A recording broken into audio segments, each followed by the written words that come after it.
मोहल्ले का क्या होगा? नहीं तो भाड़ में जाए जनता और भाड़ में जाए मेयर और भाड़ में जाए पार्षद। एक तो देखो हमें पार्क चाहिए और एक तो यहाँ की नालियाँ बहुत गंदी रहती हैं, उसमें सफाई। हमारे यहाँ कोई विकास नहीं हो रहा। आते हैं वोट मांगने, 5 साल बाद फिर आ जाते हैं वोट मांगने। फूल वाला हो, A to Z कोई हो, हाथ वाला हो, कोई भी हो, यहाँ कोई विकास नहीं है। लोग सब उसी को वोट दे करके भारी मतों से सफल बनाएंगे। जो महिलाओं ने समस्या बताई, अगर ये राणा जी जीते तो आप इनकी तरफ से ये काम करवा देंगे? बिल्कुल करा देंगे। कृष्णा नगर में बच्चे डूब डूब मर रहे, पानी में डूब डूब मर रहे। कौन कर रहा? बता दो, कौन मंत्री कर रहा, कौन मेयर कर रहा? और वोट मांगने सब आ जा कि वो किसी और को वोट ना दें, श्रेष्ठा राणा को ही विजयी बनाएं, क्योंकि वो एक बहुत ईमानदार और कर्मठ नेता है। वो पहले भी काम करके हमें दिखा चुके हैं, वो पहले भी साबित कर चुके हैं कि वो काम करते हैं। तो कौन विकास कर रहा? वोट मांगने क्यों आया? हफ्ते में मैंने आवाज उठाई थी, नहीं तो 98 लाख रुपए का बिल पास कर दिया था उसका। मैंने आवाज उठाई, हमने प्रदर्शन किया, तब जाकर 80 लाख रुपए हमने सरकार के बचाए। इनका इससे हिसाब लेने के लिए आपको मेयर यशपाल राणा जी के हाथ मजबूत करने पड़ेंगे और अपनी रुड़की की सरकार बनानी पड़ेगी। देखो, विधायक चुनने के लिए देहरादून सरकार चलानी पड़ेगी, विधानसभा सांसद चलाएगा, दिल्ली में सरकार चलाएगी, लेकिन यहाँ की जो हमारी जिंदाबाद जिंदाबाद जिंदाबाद। देखिए, ये चुनावी सभा है। चौहान साहब का बहुत बहुत धन्यवाद। आप लोगों ने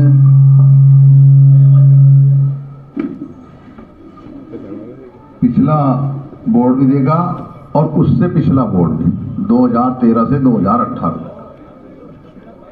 मैं 1995 में पहली बार नगर पालिका में मेंबर चुन के गया, फिर मैं लगातार मेंबर बना और किन्हीं कारणवश 2013 में मेरा फिर टिकट काटा। मैं आपके सहयोग से चुनाव लड़ा। आप लोगों ने मुझे प्यार देकर और अपना वोट देकर मुझे भारी मतों से विजय बनाकर मेयर का चुनाव जिताया। अब 2013 से और 2018 तक का जो रुड़की का डेवलपमेंट हुआ है वो आप लोगों के बीच करने हैं। चाहे जेल वाली सड़क अगर होल्डिंग से बनी हो तो ये भी मेरे कार्यकाल में मैंने इसे इधर से लेके चारों तरफ और वैशाली टाकीज तक की सड़क बनवाई थी। उसके बाद कोई भी काम, कोई हाउस टैक्स किसी पे बढ़ाओ तो आप बताएं। इस बोर्ड में क्या हुआ? सब ने बंदर मार करी। ये पैसा हम आम जनता का पैसा है, हम हाउस टैक्स देते हैं, आप लोग भी हाउस टैक्स देते हैं, तो पैसा जनता के बीच में लगना चाहिए। मैं अपनी जगह इस बात से संतुष्ट हूं।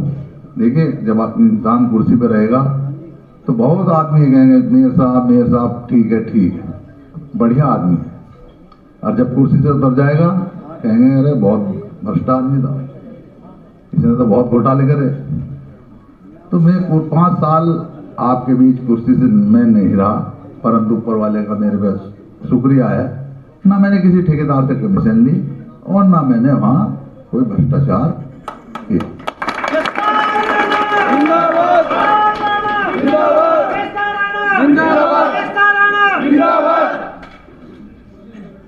उसी दौरान जब मैंने भ्रष्टाचार नहीं किया, जो आपने दूसरे चुने, वे बीच में ही मैदान छोड़कर भाग गए।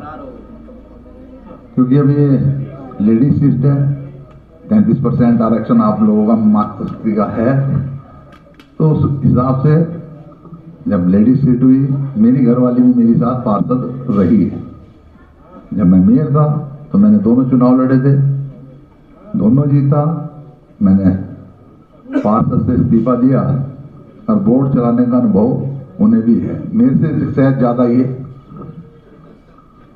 और जिस प्रकार आपने सोशल मीडिया पे इस बोर्ड के काले कारनामे देखे, लड़ाई देखी, पैसों के चक्कर में बंदर बांट देखा, हम पर 1 रुपए का इल्जाम भी आज शहर की जनता नहीं लगा सकती। चाहे वो किसी की लीज ट्रांसफर का मामला हो और चाहे किसी के विकास कार्यों का मामला हो, जहां जहां भी हमने काम कराए ईमानदारी से कराए, मजबूत कराए, और उन कामों को आज भी रुड़की की जनता सराहती है और प्यार करती है।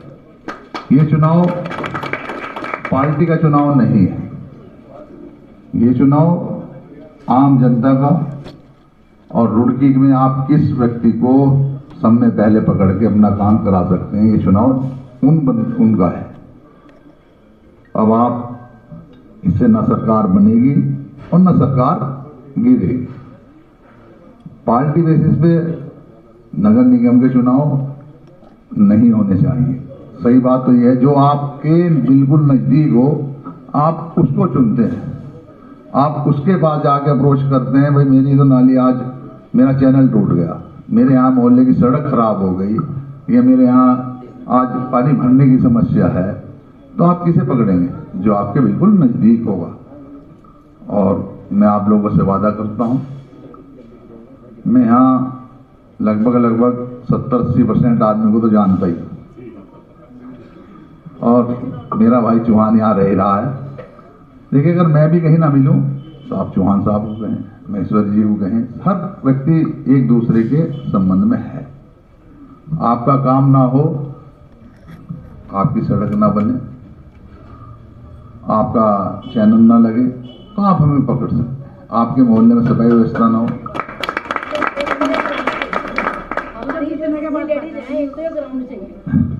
और एक जो योजना है उनका लाभ चाहिए। देखिए योजना का लाभ तो आपको शुरू से मिला है, लेकिन हमने तो जो आपसे शर्त रखी। हाँ नहीं आपने रखी, बढ़िया है, मिलेगा, ऊपर वाले की दुआ रही। हमारा साथ आप निश्चिंत रहे। तो मैंने किसी का कोई खुदुर नहीं किया। मैं पिछले जब 13 से 18 में था, तो मैंने देखिए आप लोगों को हाउस टैक्स भी बढ़ने नहीं दिया। एक व्यक्ति बताए कि आपने 2013 से 2018 के बीच हाउस टैक्स बढ़ाओ, नहीं बढ़ाना। जबकि गवर्नमेंट का ये कहना है कि नगर निगम हो या नगर पालिका या नगर पंचायत स्वयं अपने पैरों से संसाधन जुटाकर खड़ी रहे। तो हमें 5 साल बाद 10% बढ़ाना पड़ता है, और उस बढ़ाने के भी तरीके बहुत हैं। गवर्नमेंट टू गवर्नमेंट, हमारे पास IIT है, हमारे पास इरिगेशन डिपार्टमेंट है, हमारे पास CBRI है, हमारे पास जल संसाधन वाले हैं, जो सरकारी क्वार्टर है। तो बजाय जनता पे टैक्स बढ़ाने के आप सरकार पे के क्वार्टरों पे ही टैक्स बढ़ाएं, 10 से आप 20% बढ़ा दें, तो एवरेज जब किसी फैक्ट्री में प्रोडक्शन होती है, कहीं कम होती है, कहीं ज़्यादा, जब प्रोडक्शन ज़्यादा बढ़ जाती है, तो एवरेजन वो गवर्नमेंट ये नहीं देखती कि टैक्स जो है कहाँ से आ रहा है, तो गवर्नमेंट के खाते से टैक्स आता है। IIT वाले हैं, केंद्र का पैसा है, टैक्स लगाया आया, तो जनता पे हमने कभी भी किसी पर बोझ नहीं डाला। और अब भी आप लोगों से वादा करते हैं, आप पर कोई टैक्स नहीं बढ़ेगा इस बोर्ड के अंदर, अगर हम लोग जीत के जाएंगे। आप किसी पार्टी के बहकावे में ना आए। पार्टी का चुनाव ये नहीं है, ये संबंधों का चुनाव है। तो ये संबंधों का चुनाव है। संबंधों में आप किसको जल्दी पकड़ सकते हैं, आप उस पर वोट करें नई शब्दों के साथ, क्योंकि चुनाव चिन्ह वायुयान है। इस बार भी मैंने टिकट मांगा, परंतु अगर राष्ट्रीय पार्टी अपना सिंबल जनता को अगर बेचेंगे, जो व्यक्ति नेतागिरी भी नहीं करता, उन लोगों को अगर पैसे के धन बल पर टिकट देगी, तो जनता को बेचने का काम करेगी। हम लोग बिकाऊ है नहीं। आप बताओ, आपने कभी ललित मोहन अग्रवाल को देखा हो किसी फील्ड में, राजनीति में कहीं देखा हो तो बताओ। ये आपने सचिन गुप्ता की घरवाली को कहीं देखा हो, सचिन को देखा हो? नहीं ना। अगर आप 1-2 साल से पुतले फूंक देंगे, ये कर देंगे, तो उससे काम नहीं चलेगा। आपको हर व्यक्ति के पास डोर टू डोर अपने संबंध बनाने पड़ेंगे, तब जाकर आप राजनीति के अंदर सक्सेस होगे। आप पैसे के बल पर जनता, आप ये सोचते हैं भाई आज कांग्रेस का मैंने सिंबल ले लिया, ये बसपा बीजेपी का सिंबल ले लिया, तो आप लोग बिकाऊ तो है नहीं कि आप जरूरी बीजेपी को वोट दोगे, आप जरूरी कांग्रेस को वोट दोगे। तो ये चुनाव व्यक्तिगत संबंधों का चुनाव है और व्यक्तिगत संबंधों में मेरी आप लोगों से हाथ जोड़कर यही विनती है कि आप वायुयान को भारी संख्या में यहाँ से मतदान करें और विजय बनाएं। आपके डेवलपमेंट के विकास कार्यों के मामले में मैं आपके साथ कंधे से कंधा मिलाकर रहूंगा।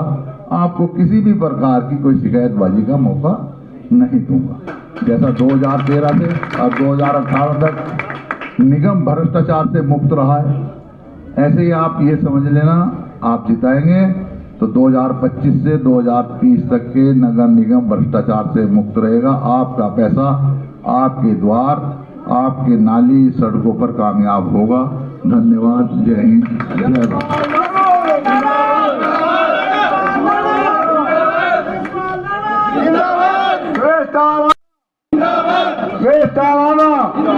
जीतेगा, जीतेगी, चुनाव जीतेगा। आपका पल्लवी चौहान।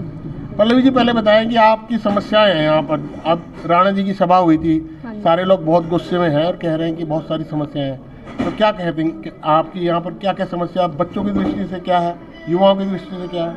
हमारी यहाँ पे बहुत सारी समस्याएं हैं। जैसे हमारे कॉलोनी में कोई पार्क नहीं है, अगर हम लोग कहीं से आए तो गाड़ियाँ खड़ी रहती हैं, हम लोग रात बिरात नहीं जा सकते, बहुत ट्रैफिक है। तो मैं अपने सभी बड़ों से ये निवेदन करना चाहती हूँ कि वो भारी मतों से श्रेष्ठ राणा को जिताएं, क्योंकि तब यशपाल राणा जी पहले मेयर रहे हैं 2013 से 18 तक, उन्होंने तब भी काम करा था और अभी भी हमें पूरा विश्वास है कि वो ही काम करेंगे। तो मैं अपनी सम्मानित जनता से यही चाहती हूँ रुड़की की कि वो किसी और को वोट ना दें, श्रेष्ठ राणा को ही विजयी बनाएं, क्योंकि वो एक बहुत ईमानदार और कर्मठ नेता है। वो पहले भी काम करके हमें दिखा चुके हैं, वो पहले भी साबित कर चुके हैं कि वो काम करते हैं और वो अभी भी करेंगे, क्योंकि हमारे इंडिया का एक सबसे बड़ा करप्शन भी है और वो बिल्कुल करप्ट नहीं है। वो बिल्कुल ईमानदारी से और सबकी सुनते हैं। और सबसे बड़ी उनकी एक खास बात यह है कि नेता जीतने के बाद कहीं नहीं मिलते हैं और वो लोग आपको मार्केट में जाओ, आपको वो वहाँ पे मिल जाएंगे, अपने घर के बाहर बैठे हुए मिल जाएंगे। उनसे मिलना बहुत आसान है हमारे लिए, बाकी नेता मिलते नहीं है। फिर और कोई कुछ कह, हमारे साथ राणा जी की सभा में आई हुई कुछ महिलाएं, इनसे जानना चाहेंगे इनकी मांग वास्तव में क्या क्या है और क्या दिक्कतें हैं जो कि जिसकी वजह से यहाँ आई थी। सबसे पहले आप अपना नाम बताएं। मंजू शर्मा। मंजू शर्मा जी, आप इसी वार्ड में रहते हैं, बहुत सारी समस्याएं हैं इस वार्ड की। पहले आप बताएं कि राणा जी से क्या उम्मीद कर रहे हैं, या कोई भी और कैंडिडेट अगर मेयर की सीट पर बैठता है तो उनसे आप क्या चाहेंगे कि वार्ड की क्या समस्या है जो किसी भी मेयर के आने के बाद आपको पूरी होनी चाहिए? हमारी जो मेन कॉलोनी की सड़क है उसमें वकीलों के चैम्बर हैं और पार्किंग भी है। उन्होंने पार्क तो कब्जा ही लिया है सारा। वो हमें मेन सड़क खाली चाहिए, क्योंकि उनके क्लाइंट के स्कूटर, मोटरसाइकिल, गाड़ियां सब खड़ी रहती हैं और हमारी कॉलोनी की कोई भी गाड़ी बिना हॉर्न दिए, बिना कहे नहीं निकल सकती। कॉलोनी का आदमी कोई बीमार है या कुछ है, किसी का दम टूट जाए, उनके जू के तू वाहन खड़े रहते हैं। तो ये वकीलों को शोभा देता है। जब उनकी पार्किंग है तो वो वहाँ पर क्यों नहीं खड़ी कराते? इस मोहल्ले का क्या होगा जब रास्ता ही नहीं निवारण के लिए दिया जा रहा है? तो इस कॉलोनी को बंद करा दो, वकील खरीद ले सारी कॉलोनी, मकान भी वही लोग ले लें, बेच देंगे हम लोग। तो हमें रास्ता चाहिए। मेयर तो हम तब बनाएंगे, पार्षद तो हम तब बनाएंगे, हमें पहले रास्ता खाली चाहिए। नहीं तो भाड़ में जाए जनता और भाड़ में जाए मेयर और भाड़ में जाए पार्षद। आप ये बताओ, और कोई समस्या यहाँ की? एक तो देखो हमें पार्क चाहिए और एक तो यहाँ की नालियाँ बहुत गंदी रहती हैं, उसमें सफाई नहीं रहती है, कोई जमादार नहीं आता, कोई कुछ नहीं करता, इसलिए हमें सफाई चाहिए। आप बताओ क्या कह रहे समस्या? गली नंबर चाहिए हमारे को। गली नंबर नहीं है यहाँ पे तो नहीं है गली नंबर 1। तो गली नंबर तो आप मोहल्ले वाले मिल के लिख सकते हैं, उसमें कोई रोक थोड़ी ना है। तो तब हो रहा है, हमारे मोहल्ले में कोई विकास नहीं हो रहा। हम अपने मोहल्ले का विकास चाहिए। हमारे मोहल्ले में थोड़ी सी जगह थी, इसमें भी पार्किंग नहीं मारी, सारी जगह छोटे छोटे मोहल्लों में पार्किंग है। हमारे यहाँ कोई विकास नहीं हो रहा। आते हैं वोट मांगने, 5 साल बाद फिर आ जाते हैं वोट मांगने। यहाँ कोई भी पद वाला, फूल वाला हो, A to Z कोई हो, हाथ वाला हो, कोई भी हो, यहाँ कोई विकास नहीं है। विकास भाई देखिए, यहाँ के लोगों ने, महिलाओं ने खासकर अपनी समस्या बताई है, लेकिन अब सबको विश्वास है कि इस काम को श्रेष्ठ राणा करेंगी और वो स्थानीय मुद्दों पर चुनाव लड़ रही है। स्थानीय चेहरा है तो ये लोग सब उसी को वोट दे करके भारी मतों से सफल बनाएंगे। जो महिलाओं ने समस्या बताई, अगर ये राणा जी जीतते तो आप इनकी तरफ से ये काम करवा देंगे? बिल्कुल करा देंगे, बिल्कुल। राणा जी तो 80% लोग जानने वाले हैं, उनको ये काम कहना ही नहीं पड़ेगा, अपने आप करेंगे वो। तो आपने देखा किस प्रकार यहाँ महिलाओं ने समस्या बताई और राणा जी की तरफ से ये खड़े हैं। भाई साहब आपने शुभ नहीं, मैं भी पब्लिक का आदमी हूँ, राणा की तरफ का नहीं हूँ, मैं भी यही का निवासी हूँ, बासी कॉलोनी का। लेकिन हमें पूर्ण विश्वास है कि वो इस काम को करेंगे। ये आपने राष्ट्रीय पार्टियां देख ली हैं, पहला मेयर देख लिया है। जब से मेयर नहीं है, एमपी उनके, मंत्री उनके, सरकार उनकी, उन्होंने तब भी तो ध्यान नहीं दिया जब उनके हाथ में था, देहरादून वालों के हाथ में था, रुड़की के प्रशासन के हाथ में था, रुड़की के प्रशासक के हाथ में था, तब भी उन्होंने काम नहीं किया। अब हम लोगों को, यहाँ के सभी स्थानीय निवासियों को श्रेष्ठ राणा में ये विश्वास है कि वो इस काम को करेंगे और इसलिए हम उन्हें भारी से भारी बहुत मत से जिताएंगे। आपका नाम क्या है जी? मेरा नाम भोजराज सिंह। क्या करते हैं? मैं तो कुछ नहीं, खेती करता हूँ। तो देखा अभी नगर में बच्चे डूब मर रहे, पानी में डूब मर रहे, कौन कर रहा है? बता दो कौन मंत्री कर रहा है, कौन मेयर कर रहा है? और वोट मांगने सभा जा, कहाँ की वोट देता बारों को? क्या लगा हमारे? कौन सा सहारा आज तक रिकॉर्ड देख लो, अब कौन से शहर में बच्चे डूब कर मर रहे, रुड़की में डूब कर मर रहे।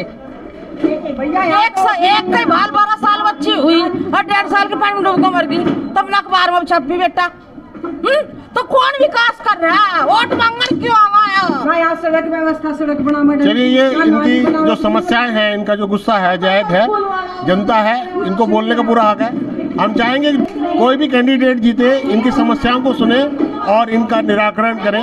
ऐसे कुछ लोग हैं जो कह रहे हैं कि हम राणा जी की तरफ से काम करवाएंगे, पूरी कोशिश करेंगे। तो मैं आपसे विदा होता हूँ, दूसरी किसी वीडियो में फिर मिलते हैं, तब तक के लिए मुझे आज्ञा दें। नमस्कार।